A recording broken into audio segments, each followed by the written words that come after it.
Bienvenidas a todas y a todos, esto es La Marea, el primer programa con perspectiva de género de la televisión pública de la provincia de Santa Cruz. Hoy vamos a hablar de violencias. Por lo general los medios de comunicación solemos mostrar aquellas que tienen que ver con los femicidios, con los golpes, pero hay muchas otras violencias que tienen que ver con una construcción cultural que se llama patriarcado. La violencia simbólica, la violencia económica, la violencia física, la violencia psicológica, incluso la violencia obstétrica, entre otras, son algunas de las que vamos a estar analizando en el programa de hoy, que comienza, como cada programa, preguntando ¿qué es el feminismo para vos? Soy Alejandra Quirós, de Chaltén, pertenezco a la colectiva transfeminista de la Biblioteca Popular de Chaltén y no creo en un feminismo, sino creo que hay muchos feminismos. Creo que es hoy la experiencia más revolucionaria en este momento, la del feminismo, aunque no es un movimiento nuevo. Me parece que en este momento es el activismo más potente, es la posibilidad de transformándonos y revolucionándonos como mujeres, luchando por los derechos y la igualdad, básicamente. Mi nombre es Nidia Sosa, soy del Calafate y para mí el feminismo es un movimiento energético que tiene mucho tiempo, que nos convoca, es encontrarnos todas las mujeres haciendo sonar nuestras voces, es rebelarnos, revolucionarnos, estar juntas, caminar juntas, defendernos, protegernos, acompañarnos, crecer. El feminismo para mí es ser femeninas, ser mujeres, ser madres, ser hermanas, ser hijas. El feminismo es ser mujeres, estar juntas. Soy Mónica Zapiola, de El Chaltén. Soy parte de la colectiva transfeminista de la Biblioteca Popular y creo que el feminismo no es uno solo, son muchos y es luchar por los derechos de las más oprimidas, que son las mujeres. La provincia de Santa Cruz fue la segunda a nivel país en tener una OVD. OVD significa Oficina de Violencia Doméstica. En ese lugar solamente se radican las denuncias de familiares o de víctimas que están en una situación de violencia, pero solamente en el contexto de convivencia. Hablamos en este caso con la titular de esa oficina, la doctora Sabrina Granero. Muy bien, y estamos con la coordinadora provincial de la Oficina de Violencia Doméstica, que depende del Tribunal Superior de Justicia. Estamos en uno de los despachos en donde diariamente se atienden a las mujeres que están en situación de violencia. Sabrina Granero, ¿cómo estás? Muchas gracias por recibirnos. Buenas tardes y bueno, muchas gracias a ustedes por venir a visitarnos y a consultar de qué manera nosotros trabajamos con este flagelo que sucede en los grupos familiares, ¿no? Porque la Oficina de Violencia Doméstica lo que hace es garantizarle el acceso a la justicia a todas aquellas personas que sufren violencia intrafamiliar. 1994. El Congreso sanciona la Ley de Protección contra la Violencia Familiar. Si bien el Tribunal Superior de Justicia procedió a la apertura de 2 oficinas, una en Caleta Olivia y otra en Río Gallegos, y lo que se observa en ambas oficinas es que generalmente el porcentaje más grande que se acerca a denunciar es de mujeres. 1996. Se aprueba la Convención Interamericana sobre la Prevención y Erradicación de la Violencia contra la Mujer, Convención de Belém do Pará, en 1994. Cabe aclarar que también pueden venir a denunciar varones, niñas, niños, adolescentes y terceras personas a la OVD.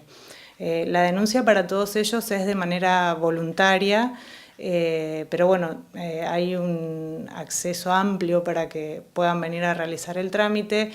E incluso también nosotros recepcionamos denuncias con identidad reservada, porque muchas veces cuando yo hablo de terceras personas, quienes vienen a denunciar son vecinos o abuelos que no quieren involucrarse en sí en la problemática, pero se encuentran preocupados por las situaciones de violencia que suceden en los grupos familiares, entonces piden que su identidad sea reservada para no verse involucrados, pero desean poner en conocimiento del juez la situación de violencia que está viviendo la persona que vive al lado de su casa, o su alumno, o su nieto, o su nieta. Entonces, también nosotros colaboramos para que el juez pueda tener conocimiento de esa situación y evalúe las medidas cautelares a adoptar. 11 de marzo de 2009. Es sancionada la Ley de Protección Integral a las Mujeres, cuyo objetivo es prevenir, sancionar y erradicar la violencia contra las mujeres. ¿Qué pasa cuando hablan con las mujeres? Me imagino que debe ser muy habitual que una mujer viene a denunciar una situación, digo por hablar del ejemplo de la mujer, ¿no? Y en el recorrido acá se van dando cuenta que están denunciando muchos tipos de violencia. Sí, en realidad cuando las personas se acercan a denunciar, lo que primero nosotros hacemos es que la entreviste nuestro personal de admisión, que es personal que está capacitado para evaluar si la situación realmente es de violencia intrafamiliar. Nos pasa muchas veces que no están decididos o decididas a denunciar, entonces se labra un acta que se llama informativa y se deja constancia que esa persona se acercó a la OBD. De todos queda un registro en la oficina de violencia. Y generalmente vuelven en otra oportunidad cuando ya se sienten más preparados y manifiestan que quieren pasar a la entrevista. La entrevista la hacemos con un equipo interdisciplinario que está conformado por un abogado o una abogada, trabajador social o trabajadora social y un psicólogo o una psicóloga. Ellos de manera conjunta entrevistan a la víctima con un protocolo que nosotros tenemos de intervención que nos lo ha otorgado la OBD de la Corte Suprema de Justicia de la Nación, porque estas oficinas de violencia doméstica que se abrieron en la provincia de Santa Cruz vienen relacionadas con un convenio que se firmó en el año 2009 de todos los superiores tribunales de justicia del país con la Corte Suprema para que se repliquen en las distintas provincias la misma oficina que está funcionando en Cava. Nuestro mecanismo de trabajo, bueno, se adaptó a la realidad de la provincia, pero es muy parecido al mecanismo de trabajo que tiene la OBD de la Corte. La única diferencia es que nosotros no estamos las 24 horas en la oficina con los equipos de trabajo, sino que tenemos una guardia pasiva que nos convoca fuera del horario judicial, de lunes a viernes, los días feriados, los fines de semana, cuando hay situaciones realmente urgentes que ameriten que un juez tome conocimiento de manera inmediata de la situación para ver si dispone o no las medidas cautelares. Cuando las personas pasan a hacer la denuncia, muchas veces el equipo evalúa que hay más de un tipo de violencia en esa situación. Puede haber violencia física, violencia psicológica, violencia sexual, violencia de la restricción a la participación social, violencia económica. Entonces, todo eso se deja plasmado en un informe de riesgo que hace el equipo para que el juez tome conocimiento de la situación que está atravesando esa persona. Lo bueno es que en el único relato que hace la víctima nosotros podemos advertir también si hay un delito penal o no, porque puede suceder una situación de violencia intrafamiliar en donde no se configura un delito penal. Si se configurara el delito penal, lo que nosotros hacemos es, con esa única denuncia, darle intervención a los dos jueces, tanto al juez de familia como al juez penal. Entonces la persona no tiene que ir después a otra sede a contar otra vez lo que le sucedió porque es otro fuero, ¿me entendés? Entonces lo que se ha ganado con la OBD es esto de poder darle un servicio de justicia a la víctima que permita que no se vea revictimizada estando contando todo el tiempo la misma situación. Recién mencionabas esto de que puede aparecer un delito penal. Y pensaba que muchas veces hay como cierta sorpresa cuando se dice que en el ámbito del matrimonio, por ejemplo, el sexo no consentido es una violación digamos, la violación a la esposa, a la pareja, sí existe. Sí, muchas veces se lo tenemos que explicar incluso a la propia víctima, ¿no? De decir, bueno, pero es mi marido, sí, pero si vos no prestaste su consentimiento, eso también es violencia sexual. Entonces, bueno, generalmente los delitos que nosotros observamos tienen que ver con la violencia sexual o tienen que ver con la violencia ambiental, cuando se hace el daño a la propiedad de la persona, se rompen cosas, o tienen que ver con las lesiones, con la violencia física. Bueno, ese tipo de situaciones el equipo las va analizando mediante que la víctima hace su relato, y lo que nosotros hacemos es hacer todas las derivaciones que consideramos pertinentes frente a esa situación. Siempre se le hace saber a la persona que está denunciando a dónde se va a derivar su denuncia, ¿no? Porque también no solo, obviamente las denuncias de violencia son confidenciales, entonces se remiten a los jueces o al fiscal si no hubo una intervención policial previa. Pero también muchas veces cuando hay niñas, niños o adolescentes en riesgo, también le damos intervención al defensor de menores o defensora de menores y al organismo de infancia municipal. ¿Qué pasa cuando la mujer dice yo lo quiero denunciar, me pasó esto o aquello, pero no lo quiero dejar porque no tengo plata? En realidad, nosotros cuando terminamos de escuchar el relato, se le asesora a la víctima respecto de cuáles son las medidas cautelares, que obviamente no son taxativas, que puede solicitarle al juez frente a su situación. Nosotros esas cuestiones de cuota alimentaria se la ofrecemos como una medida cautelar para que se la pida al juez, y lo que está haciendo generalmente el juzgado de familia es establecerla de manera inmediata, justamente porque es muy habitual ver que las víctimas regresan con el victimario porque no tienen un recurso económico. Y muchas veces la situación de violencia forma parte de esto, ¿no? Cuando yo hablo del tipo de violencia de restricción a la participación social, también tiene que ver con esto de que no le permite trabajar o que le ha generado problemas o inconvenientes en su lugar de trabajo para que la víctima no salga de su casa, y el control que tiene sobre la víctima, y llega un punto que ya no puede ni solicitarle ayuda a la familia, ni a los amigos, ni tampoco tiene independencia económica. Eso forma parte de la violencia intrafamiliar también. ¿Y la violencia que más se detecta en la OBD cuál es? En una misma situación observas muchos tipos de violencia. La que siempre nos da el porcentaje más alto es la violencia psicológica, que se ejerce sobre la víctima. Y en segundo lugar, la violencia física. ¿Cuál sería un ejemplo de violencia psicológica? Y un ejemplo de violencia psicológica es cuando la maltrata de tal manera que la víctima pierde su autoestima, digamos, la maltrata en su aspecto físico o la maltrata en los quehaceres de lo que ella hace en su casa. Por ejemplo, ella cocina para el grupo familiar y el victimario la agrede en cuanto a qué es lo que cocinó, o la agrede en cuanto a su aspecto físico y que no sabe hacer nada, o los insultos, o esto de que no sabes hacer nada y la víctima de a poco, con el tiempo, se va creyendo que realmente no puede hacer nada.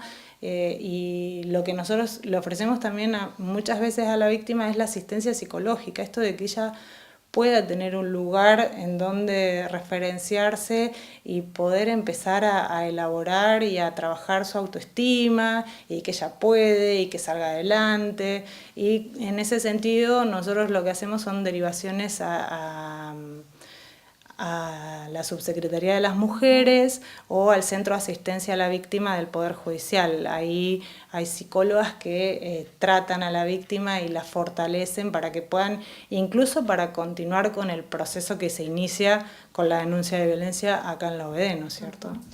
Por último, te pregunto si tenés, por tu experiencia, registrado qué pasa antes de que la mujer venga acá. A veces lo hablé con una amiga o alguna circunstancia que la empuja a animarse a denunciar. ¿Qué suele ser? Mira, hay muchos factores que hacen que las personas se acerquen a la oficina.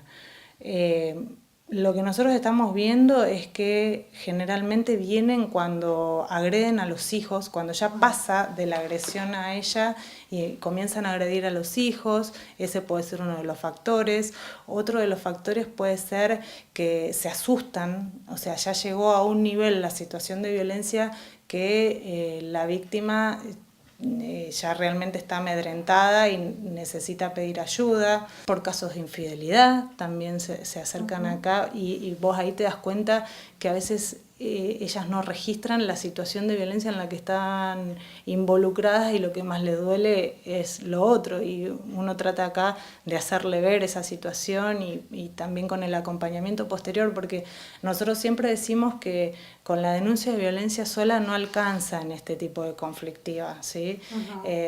Nosotros creemos que tiene que haber un antes y un después para acompañar a la víctima con otros organismos del Estado para que sigan fortaleciendo y acompañando a la víctima, incluso con esto que vos me preguntabas de la dependencia económica, sí, ¿no? La denuncia es un punto dentro del circuito de la violencia y es un buen comienzo para que esa persona pueda empezar a salir de esa situación. Pero después hay que hacer un acompañamiento a esa persona para que en el tiempo pueda sostener esa decisión que tomó y ver si necesita una asistencia económica, hasta que se pueda independizar, ¿no? Y pueda salir adelante. Gracias, Sabrina. De nada.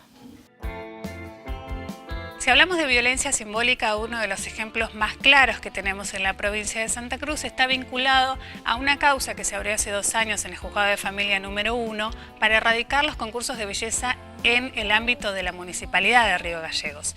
Hasta ese momento, cada vez que había un aniversario de la ciudad, se buscaba a las candidatas a reina. Eso dejó de suceder, entendiendo que las mujeres arriba del escenario representan en algún momento la violencia simbólica.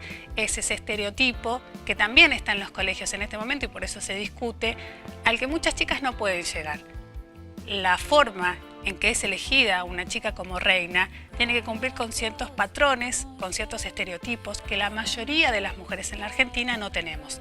Ser flaca, ser alta, tener ciertas características a las que es muy difícil acceder. Concretamente, la violencia simbólica es la que se da a través de patrones estereotipados, mensajes, valores, íconos o signos. Transmite y reproduce dominación, desigualdad, discriminación en las redes sociales, naturalizando la subordinación de la mujer en la sociedad. Muy bien, y ahora vamos a compartir un informe para ver cómo todos estos estereotipos y mensajes de subordinación de la mujer se reproducen en los medios de comunicación. Mujeres que muchas veces en las publicidades aparecen como la mujer objeto, mujeres que muchas veces en las entrevistas están invisibilizadas, en los paneles incluso también, cómo a veces las mujeres también son víctimas de la violencia machista en la pantalla de la televisión. Pero bueno, nada, viste, yo trataba de no meterme en las relaciones de él con su entorno. ¿Qué te pegaba? ¿Por qué un hombre le pega a una mujer? Habría que preguntárselo a él y a tantos ¿Pero hombres qué hacías para que te pegara? ¿Cómo yo? ¿Hiciste algo anormal, algo malo?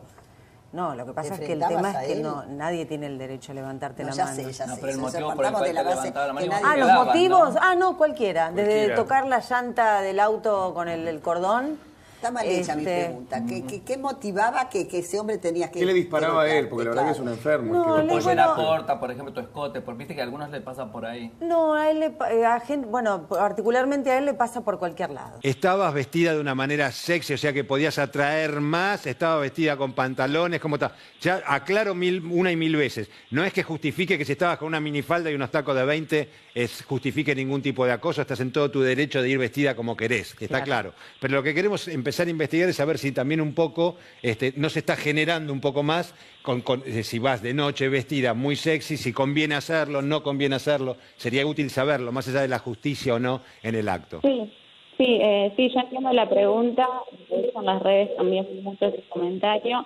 Es muy irónico porque yo salí a trabajar a las 19 y fui directo a buscar a mi amiga hasta la casa y tenía puesto el uniforme de trabajo, pantalón negro y camisa blanca manga 3/4.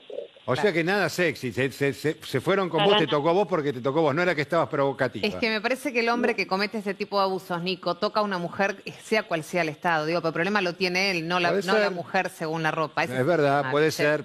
Yo creo que tiene que haber, tarde o temprano, una responsabilidad de parte de la gente que se deja filmar o que se filman con alguien, puede ser tú, el novio o un algo circunstancial, lo digo por las minas y por los tipos, pero es verdad que los hombres nos olvidamos todo y dejamos todo porque el hombre necesita mostrarle a los amigos lo que hizo. Quiero aclararle a las mujeres que hacemos eso, es horrible. O sea, ¿te has filmado y lo has mostrado a amigos? No, pero por ahí filmás a tu novia y entre nosotros, los amigos nos mostramos. Decimos, mira qué buena que está mi mujer. ¿Hiciste eso, filmar a tu mujer, alguna novia o alguna mujer? Sí, lo he hecho. Pero siempre no porque ya dices, cerrá ese teléfono. ¿Pero sabías que se lo ibas a mostrar a alguien? No, esto están sabiendo ahora. Es en vivo. Se están quedando re contentas y re tranquilas. No, porque estaba muy bien, estaba muy linda físicamente. Es como un honor. No es mostrarla para reírse. Es con cosas de varones, chicas. Hay cosas, gracias a Dios, hay todo un mundo de varones que todavía no salió a la luz. Que son que los varones somos así. Hay mujeres que necesitan, porque son histéricas, y necesitan para tener sexo ser violadas porque lo necesitan y psicológicamente lo necesitan porque tienen culpa y porque no quieren tener sexo libremente. Necesitan y quieren jugar a eso. A mí no me gusta jugar a eso, pero hay gente que sí le gusta jugar a eso. Hay tipos que sí le gusta jugar a eso. Somos muy complejos los seres humanos. Pero que con pendejas desde hace muchos años. Ahora es abuso, se llama eso. Pero sí, eso es son otra de las aberraciones de la ley. ¿Cuál es la aberración? Y la aberración es que una pendeja de 16 años con una caliente así te quiera y vos no te la cojas. Eso es una aberración.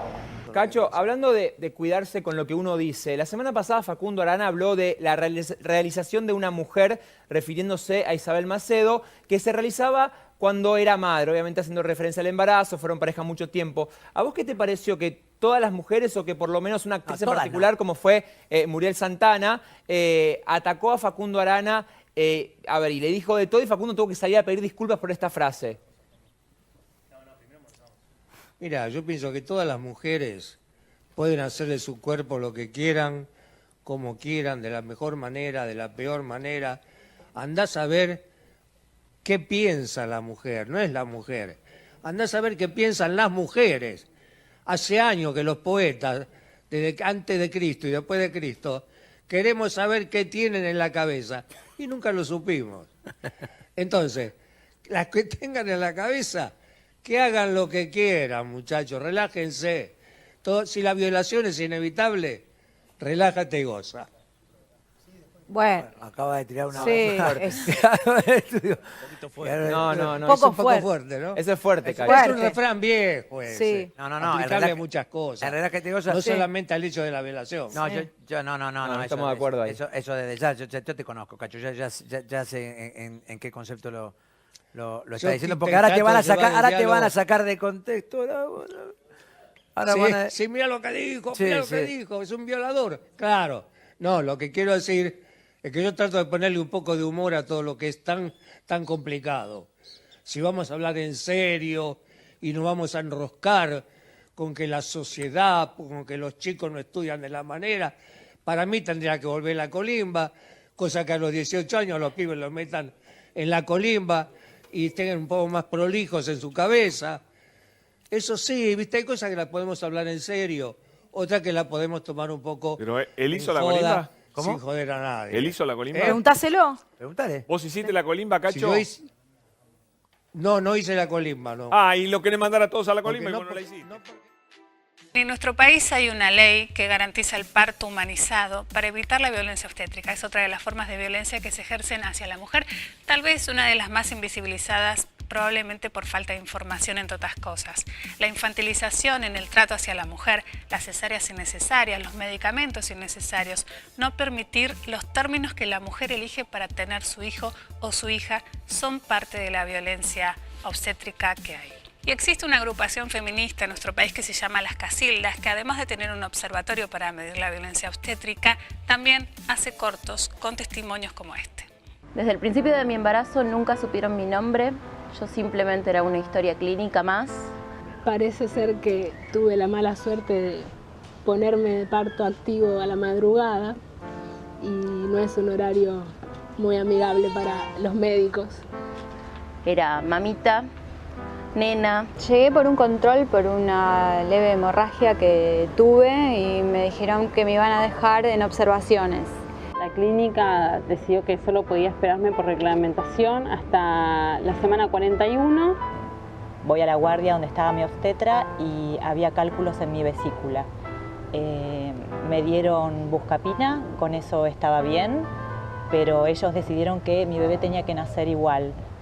Y bueno, ahora tenés que pujar, y yo no tenía ganas de pujar.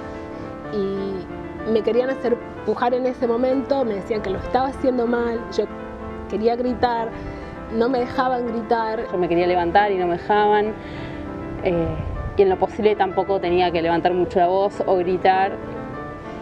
Cuando estaba esperando a Manuel, entraban las parteras y me introducían cosas en el suero y nunca me decían qué era.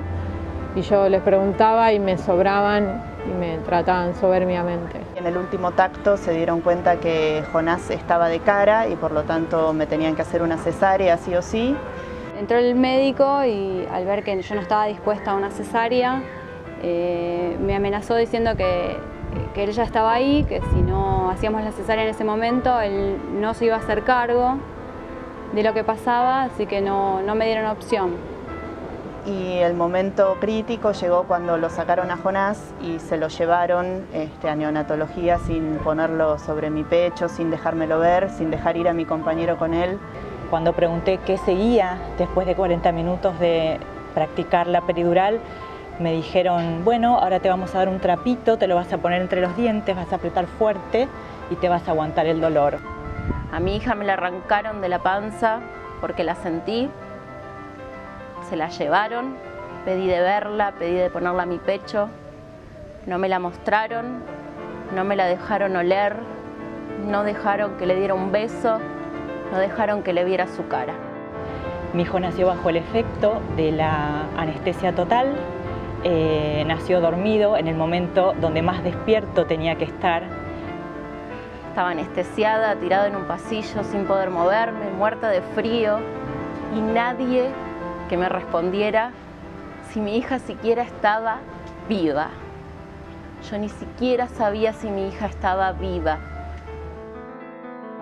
Tardé mucho en darme cuenta que todo lo mal que yo me había sentido en realidad estaba bien. Era una persona normal por haberme sentido tan mal. Y yo pensé que la que estaba equivocada era yo.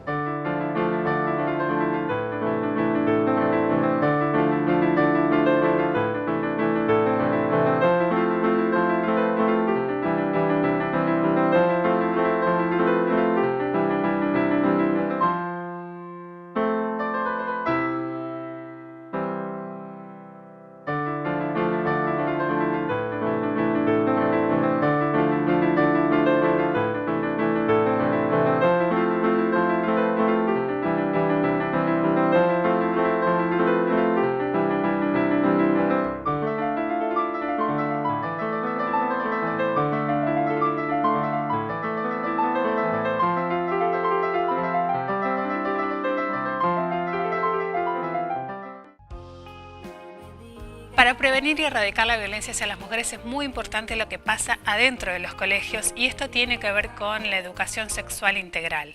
En el marco de un taller de violencia de género y educación emocional, los alumnos y alumnas del colegio número 8 de la localidad de Puerto Santa Cruz hicieron un corto en contra de la violencia de género. Hoy me levanto otro día siendo mujer. Desayuno con otra muerta más por la TV. Que su pollera, que era fiestera, y su asesino que me voy de mi casa. Quién sabe si podré volver.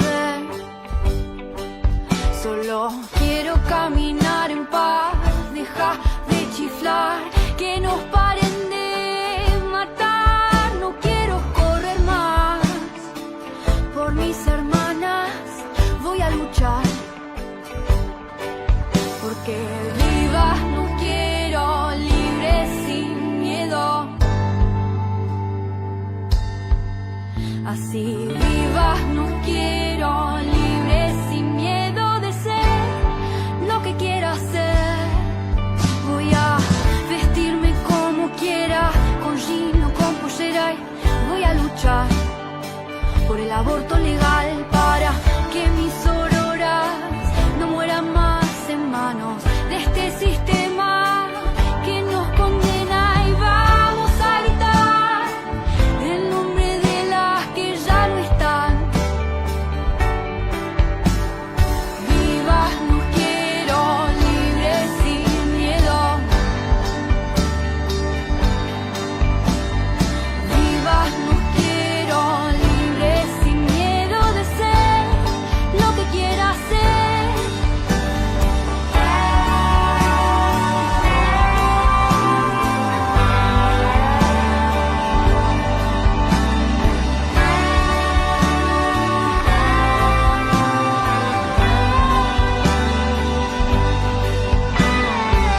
Yo soy mi dueña, aunque todavía no lo entiendas. Ya no voy a correr, porque juntas vamos a vencer.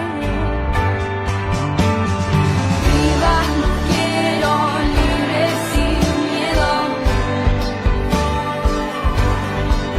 Así vivas no quiero, libres sin miedo.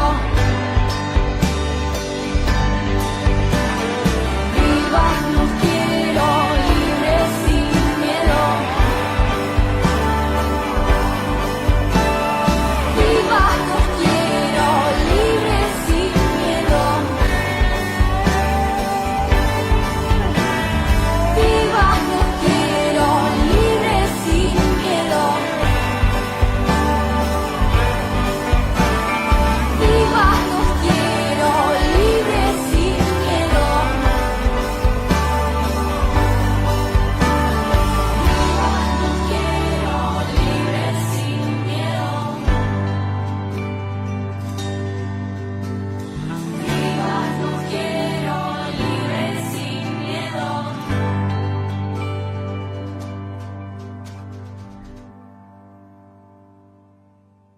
Muy bien, y ese corto que veíamos recién hecho por los chicos y las chicas del Colegio número 8 de Puerto Santa Cruz también ganó en la Feria de Ciencias, tuvo una mención especial porque participaron justamente con una temática que nunca antes se había planteado respecto de la violencia de género. Siempre decimos que es muy importante que haya políticas públicas para erradicar la violencia hacia las mujeres y legislación acorde, pero también que es un cambio cultural. En términos del Congreso de la Nación, hay otros tipos de violencia que podrían ser incluidos y tipificados, como por ejemplo la violencia política. Muchas veces en el ámbito de la política a la mujer le cuesta mucho más acceder a lugares de decisión. Hay mujeres que en el ámbito parlamentario de distintas partes del país entienden que hay cierta discriminación que todavía prevalece sobre ellas. Es uno de los tipos de violencia que podría llegar a discutirse este año en el Congreso. Muy bien, y estuvimos repasando entonces cuáles son los tipos de violencia que se ejercen hacia la mujer. Es importante conocerlos y tener las herramientas para conocer también dónde poder denunciarlos. Nos vamos a despedir con un documental que cuenta la vida de Ivana Rosales. Ella fue víctima de violencia machista de parte de su expareja, pero también de violencia institucional. En su momento ella no fue escuchada por la justicia. Nos despedimos hasta la semana que viene.